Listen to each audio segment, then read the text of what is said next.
Pensaba que aquello de que lo difícil no es explicar la realidad, sino modificarla, resulta muy tentador para simplificar lo ocurrido en estos días de la política argentina.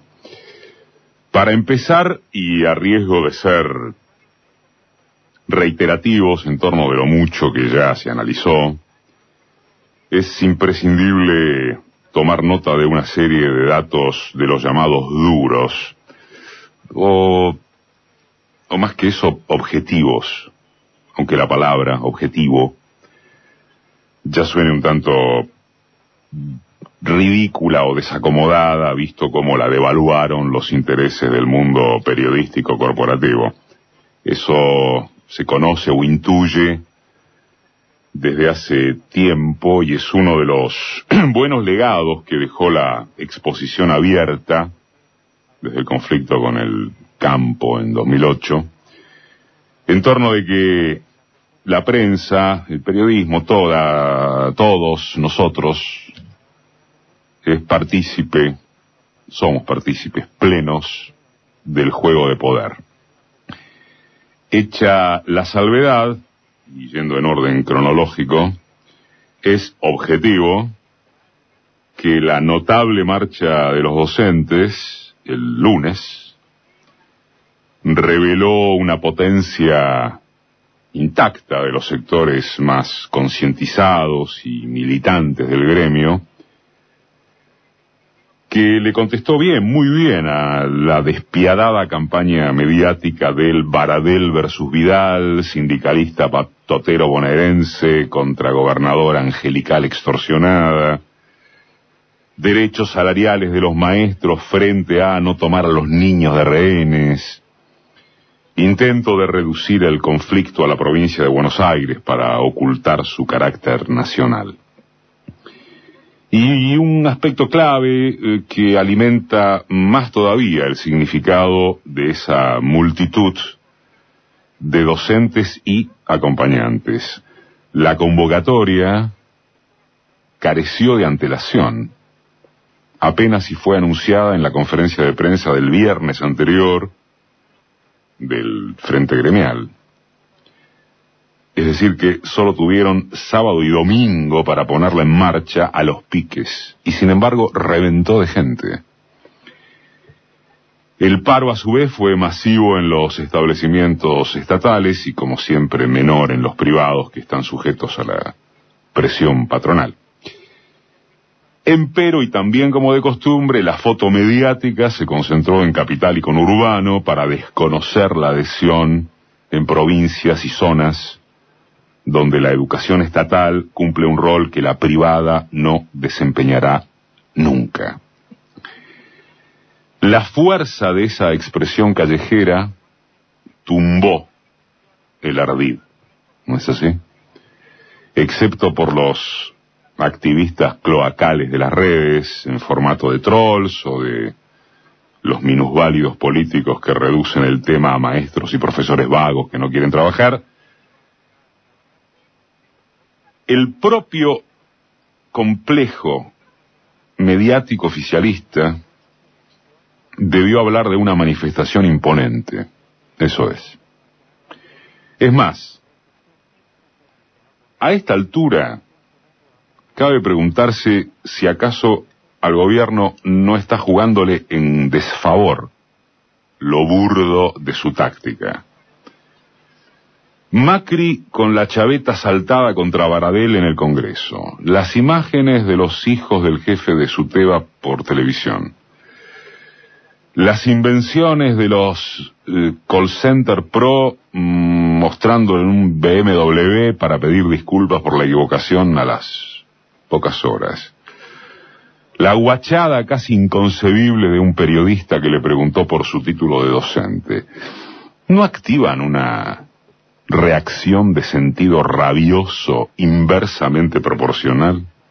¿No generan ganas multiplicadas para responder a las provocaciones? Cuidado, estas preguntas no son las principales. Constituyen a la principal, que es si la provocación no no estará reflejando debilidad del gobierno. Día después de la marcha docente, ya sabemos, hubo una de las concentraciones gremiales más impresionantes que se recuerden desde el recupero democrático. Gremiales es asimismo una simplificación, aunque acertada, porque quedó claro que el ingrediente dominante fue la asistencia de una muchedumbre sindicalizada, pero con el apoyo ineludible de sueltos profesionales, laburantes ajenos al aparato cegetista, desencantados, desconcertados varios.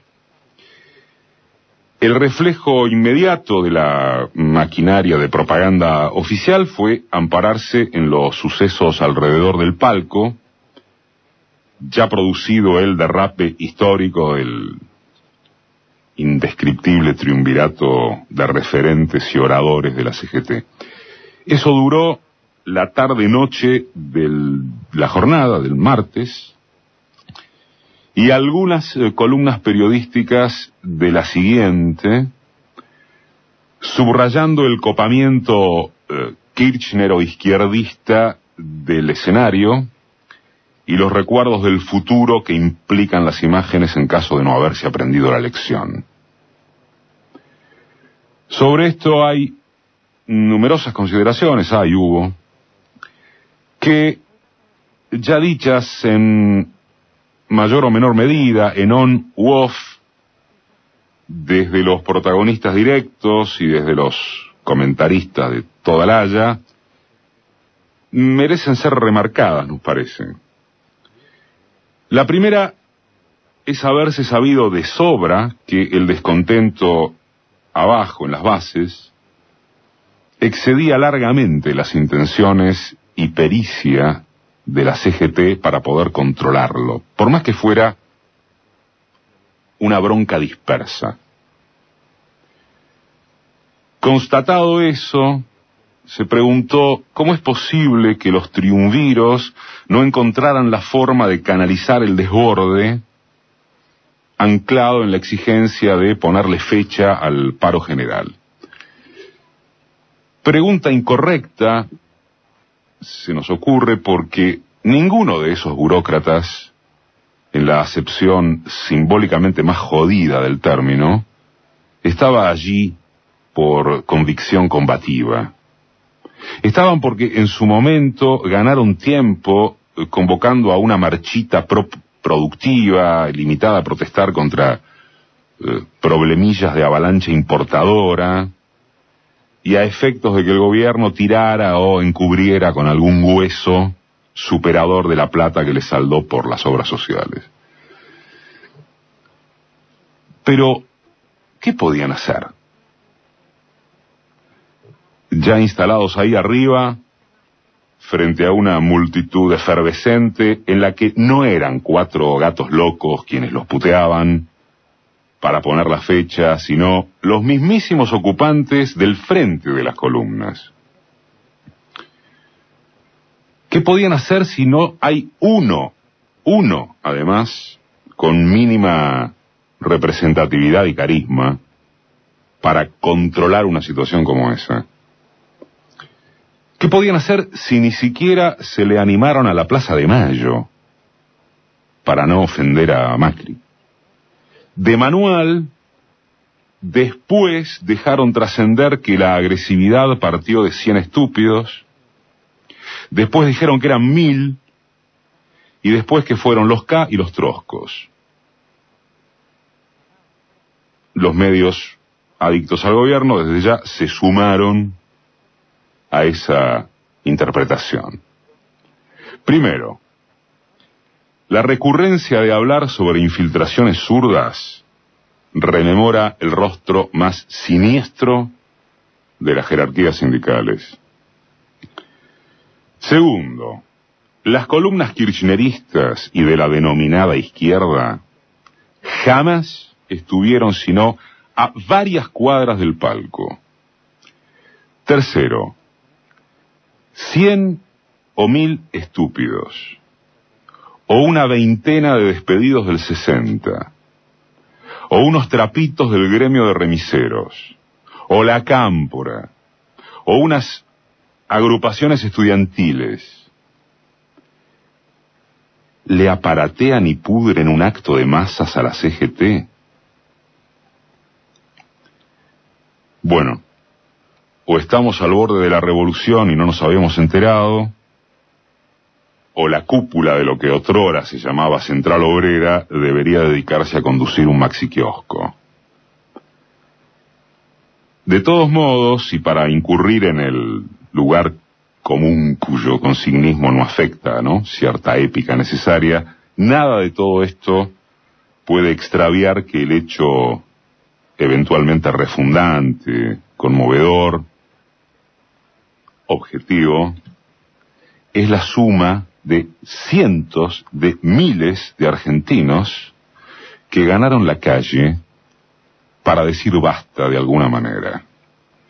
El cuidado o prejuicio contra este tipo de sentencias animosas, siendo que se viene y está en medio de una derecha ganadora, legítima en las urnas, no debe reprimirlas. Sea que se considere que lo habido fue una suma de minorías intensas, de estructuras organizadas con capacidad de llenar las calles, o de, en síntesis, expresiones populares que no representan a mayorías silenciosas. Lo objetivo es que a un año y monedas de gobierno reaccionario crece la resistencia y la movilización. Otra vez se demuestra que hay en esta sociedad reservas activas, también reflejadas en las mujeres que cubrieron el espacio público, atención, aún después de la energía que insumieron dos enormes manifestaciones inmediatamente precedentes. ¿Cuántos colectivos sociales de dónde pueden enorgullecerse de tal cosa? ¿De dónde? El tema que apresura, para ir cerrando, que sigue apresurando de manera inevitable, es qué o quién vehiculiza. No hay respuestas para ninguno de los dos factores. No hay. Ni en el qué, ni en el quién se encuentran contestaciones de corto plazo, que es como se piensa y como se vive. Para quienes todavía guardan esperanzas en el rumbo votado, Macri muestra que su liderazgo es muy endeble entre su propia tropa. Y lo sucedido en estas horas, con la bajada de su primo de la candidatura a senador bonaerense, es categórico. Lo bajaron en una reunión cumbre porque el apellido pasó a jugar en contra. No porque la sacerdotisa Carrió lo haya tildado de delincuente a Jorge Macri, con esa vara que por un lado asusta a Cambiemos porque para el gorilaje más recalcitrante Carrió es palabra sagrada, y por otro espanta porque ya se sabe que la doctora tiene la particularidad de destruir todo lo que construye, a más de que nadie quiere imaginarla en funciones ejecutivas o dando consejos al respecto. Hay crecientes rumores de cambio de gabinete. La UCA plantó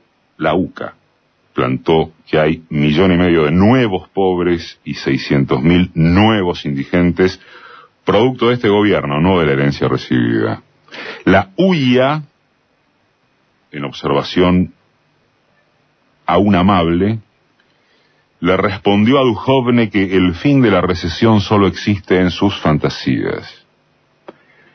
El número inflacionario de febrero conmovió frenaron las alzas para abril en el transporte público, demoraron las del agua y dividieron en 3 las del gas y en 2 las de la luz, para que caigan después de octubre.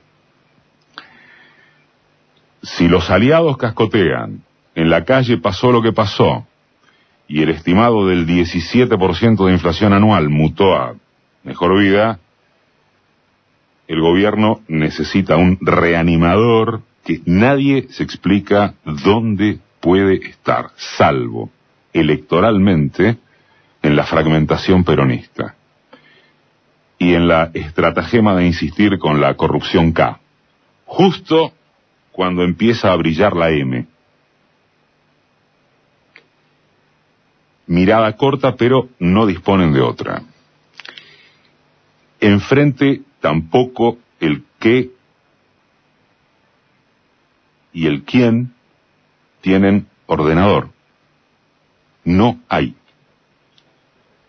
Si algo faltaba para corroborarlo, el bochorno de la CGT despejó dudas y quedó archirrenovado, si quieren con la suma de masa, sin convicción ni señales, que con Cristina no alcanza y sin Cristina no se puede. Planteado en esta ecuación de nombre propio, alcanza por ahora menos que menos, aunque un poco menos que hace poco. Pero no se puede negar que para expresar modelos antagónicos no hay otra personalización que sirva mejor. Por lo pronto, aconteció que el papelón estuvo en el palco, no abajo, no en la calle, porque ahí, abajo, hubo una ejemplar fiesta contestataria. Esa es la noticia. A apenas un año y piquito de asumido Macri.